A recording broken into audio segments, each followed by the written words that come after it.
పవన్ కళ్యాణ్ గారు మా తాతగారు కాపు, మా నాన్నమ్మ కాపు, మా అమ్మ కాపు, నా భార్య కాపు, నా కోడల కాపు.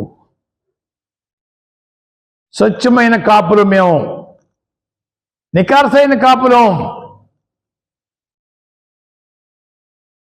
మీరు కూడా స్వచ్ఛమైన కాపు అయితే మీ రికార్డు బయట పెట్టండి.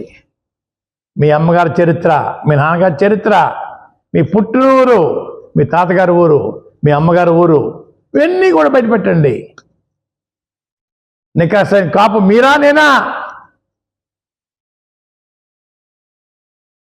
తెలియాలి లోకానికి. కాపు ముసుగులో కాపుడు చేయరా అని మీరు మాట మాటకి మీ కార్యకర్తల చేత చెప్పిస్తూ ఉన్నారు. ఇందాక అడిగినట్టుగా గీతమ్మ గారు మా కాపు కదా, గీత గారు కాపు కదా, గీత గారు పోటీ చేయకూడదా?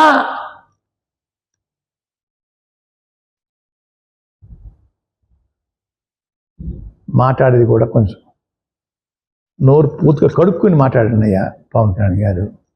మీ ఇష్టం వచ్చిన మాట్లాడుతుంటే, ప్రజలు తప్పడు కొడుతుంటే పూనకం వచ్చేస్తుంటే, పూనకం తట్టుకోలేకపోతున్నామే అయ్యా, ఈ ఆవేశం తట్టుకోలేకపోతున్నామే, మీ ఉద్రేకం చూడలేకపోతున్నామే. ఇదే బాబు మీ నటన అంటే సినిమాలో నటన నీకు చూపించేసి మాకు చూపించేస్తారన్నమాట.